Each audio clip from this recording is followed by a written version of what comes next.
I am Michael Letterman, and with me is Neil Greenspan. We are editors of the journal Pathogens and Immunity, and we're here to have a conversation with Dr. David Baltimore. Dr. Baltimore is President Emeritus and Distinguished Professor of Biology at the California Institute of Technology.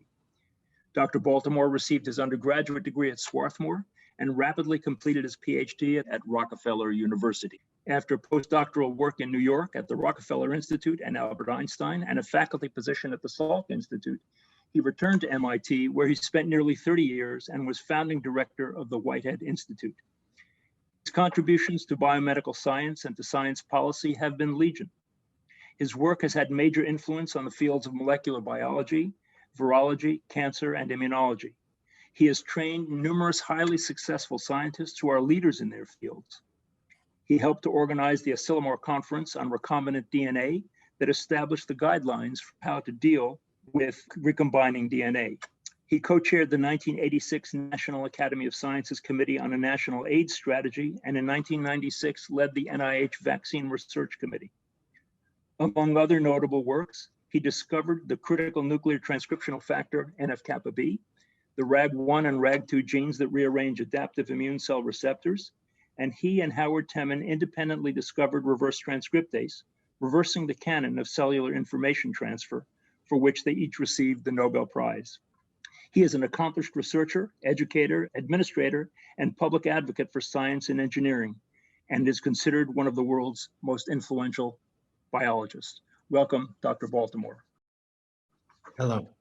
I'd like to start by asking you what early influences steered you to science in general and to virology in particular? Well, I was steered to science because it came easily to me. And when I was in high school, mathematics and science classes were satisfying to me and were things I just naturally understood. And so my mother, who was a scientist, recognized this and learned about a summer program at the Jackson Lab in Bar Harbor, Maine, and suggested I apply to it. And so between my junior and senior years of high school, I went to the Jackson Lab for the summer. And that's where I discovered that the frontiers of science were not so distant, that I could actually make a discovery that nobody else in the world knew about. It gave me the sense that doing experimental biology was fun, was rewarding, and I really set out to make the rest of my career as an experimental biologist. Knowing something, learning something that nobody else in the world knows is awfully seductive, isn't it? It sure is. Are you aware of any major differences in your thought process, your motivation to look for reverse transcriptase, or if that even was in fact what you were doing, or in the actual experimental approaches that you used versus those of Howard Temin? Not really. First of all, Howard had been arguing on the basis of his experimental work from the time when he was at Caltech as a graduate student, that there was the potential for there being an information transfer from RNA to DNA in the life cycle of RNA tumor viruses. But he was never able to find an experiment that convinced anybody else that that was true. And it was such a change in our thinking that it required one of those transparent experiments that convinces people easily. I, on the other hand, was interested in the life cycle of RNA viruses as a molecular biologist and had studied poliovirus and its relatives and some other viruses. And I recognized that the RNA tumor viruses either were very special and different than anything else I'd worked on, or maybe were similar, but nobody had seen it. And so I decided to have a look at them. And actually the first problem I had was getting a sample of RNA tumor virus to study, because I wanted to study it enzymologically. An old friend of mine, George Sodero, suggested that I might get some virus from a program at NIH that stored viruses for the day when somebody needed to work on them. And I called up the people who ran that program and said, I want to try this. And they said, fabulous, and we'll send it to you. And they did. And I set up the experiment. And I had been doing enzymology on viruses and cells for my whole career at that point, 10 years, following in the footsteps really of Arthur Kornberg. He had established the paradigm of how you do an experiment of that sort. And there it was, an enzyme in the virus particles that copied RNA into DNA. So I had heard that Max Delbruck was, I think, on Temin's thesis committee and expressed considerable skepticism about his claims. Do you know anything more about that story? I'm just curious in terms of, I guess he didn't do the same experiment you did, at least at that point in his career. No, actually, Howard had a postdoc when he was at the University of Wisconsin, who did experiments very similar to the ones I did. And those were the papers that we published back to back in Nature. But when Howard was a student at Caltech, the idea that RNA might be copied into DNA was almost literally heretical. And Max did not believe it. It took our doing the enzymology 10 years later to convince Max and to convince the world that that was possible. Max had a tremendous admiration, I think, for Howard. And Howard had done really brilliant work for his thesis at Caltech. Once you publish those back-to-back papers, my impression is that the acceptance of this revolutionary concept was pretty quick. It was basically instantaneous. And there were two reasons for that, I think. One was that we had done these independent experiments. And so to doubt them, you'd have to doubt both his work and my work. And the second thing is that we gave talks about the work and described it, and people went back to their labs and tested out the ideas and showed very quickly they could reproduce the experiments. Famously, Saul Spiegelman, who had been working on the problem of the nature of these viruses for some years, but had missed the idea that they might have a DNA intermediate. So I think on Friday, Howard and I spoke at Cold Spring Harbor. Saul was there, went back to his lab, told the people, they worked through the weekend. Monday he came and said, we've reproduced it all. Wow, that's pretty quick. So it's easy to do once you have the idea of doing the right experiment. I just think it's interesting in terms of the history of science, because some people have claimed that every revolution, doesn't catch on and people have to die out. And that's not true here at all. No, not in this case. This enzyme, this reverse transcriptase, is central to the survival and life cycle of retroviruses. And of course, you've been actively engaged in much of the work and discussion and scientific directions in the HIV epidemic.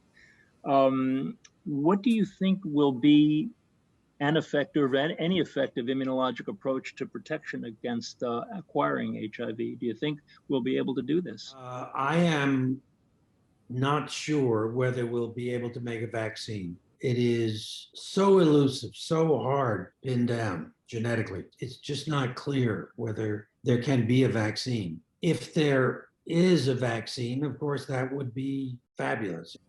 I think we're more likely to live with HIV than to actually get rid of it. So we now have a whole array of functional neutralizing antibodies. What do you think of the future of vectored immunoprophylaxis for prevention of HIV? I think that is a methodology that might work. We've shown in experimental work with animals that we can design vectors that can be put into the muscle of an animal and will then pour out predefined monoclonal antibody and protect the animal against HIV or other viruses. We have work in humans that has been reported at meetings, which shows that we can use these vectors in humans, again by injection into muscle, to program antibody production. It's independent of the immune system, being done much, as it turns out, like the COVID vaccine, by getting the appropriate messenger RNA into muscle cells, and they then pour out protein. So I think that could be harnessed as a mechanism of protection against HIV. And we're continuing to try to see if we can develop a company around that idea. So optimistic about vectored immunoprophylaxis for prevention, but uneasy, uncertain about active immunization as a means to develop broad protection against HIV. That's right. Are you exploring cocktails? In other words, multiple different antibodies being produced simultaneously? I assume that in the long run, if we can get the methodology to work, that the best way to use it would be making multiple antibodies. What sort of time frame are you aiming at in terms of the length of time after injection that administration will continue to yield meaningful concentrations of antibody in the circulation? What we know is that in mice, we can do it for the lifetime of a mouse. So a single injection to a few-month-old mouse will then protect the animal for a couple of years. We also know that these kinds of vectors can produce proteins for as long as 10 plus years in humans using viral vectors, particularly adeno-associated virus. In recent years, there's been great emphasis on strategies to eradicate or provide functional cure. Are you optimistic that a scalable approach to cure or eradication is feasible? I am not at all certain that there is a feasible way to completely eliminate HIV. It has a way of hiding inside cells in a latent form for years. And I haven't seen a methodology that will really clear it out. There are a lot of people working on that, and it's a good idea to be hopeful because that keeps people going. And maybe there is a particular way that you can rid the body of it, but I haven't seen evidence of that yet. You've trained so many successful scientists. So many of your offspring have become leaders in the scientific enterprise. What do you think are the critical elements to being an effective scientific mentor? I think, first of all, that you have to believe in your students and give them as much freedom as possible to develop their own way of doing science, their own skills, their own interests, their own programs. People don't usually give, particularly students, that freedom, and even postdocs. And I think it hampers the development of young people because they have to do somebody else's experiment, not their own. And you learn from your own experiment. You learn what does work, what doesn't work. You learn what interests you, what doesn't interest you. You have to be effectively a self-educator. And I try very hard to provide the atmosphere, framework, opportunity for people to find themselves. And I've seen it happen over and over again. It's not everybody who can take that kind of freedom and use it effectively, but the people who can turn out to be the leaders of the next generation. I recall that when you were directing Whitehead, you had developed a program where particularly promising PhD students could go straight into a sort of protected environment at Whitehead where they would run their own operation. Is that correct? That's correct. We called them fellows of the Whitehead Institute. And in retrospect, was that successful? Enormously successful. And you're quite right to ask about that because I started that program because of my experience that people could handle independence much earlier than we give them the opportunity. And that program goes on today. Yeah, I think that's quite interesting in light of, I don't remember the latest figures, but the last time I looked, the average age for a first NIH award was like 43. That's right. Which is preposterous to me. Right. Should all MDs go to PhD school if they're serious about a research career? They don't have to. There are many MDs who never got a PhD, but just went into research. My very good friend, Irv Weissman, being one of those. Arthur Kornberg was another one. Is it practicable nowadays? The reward system and the hierarchy of professorships makes it really difficult because we look at credentials and people who have a PhD just have that much more credentialing. So it's really difficult. And I don't see young people with only an MD these days getting into research. I mean, it's just hard for them to get into labs to get the background. A lot of the most successful research MDs went through NIH, went through the Green Beret programs, and those don't exist anymore. You were critically engaged in the early discussions about the hazards of working with recombinant DNA. And now there's a lot of discussion and reservation about gain-of-function research with regard to pathogens. How should we be approaching these issues scientifically and safely?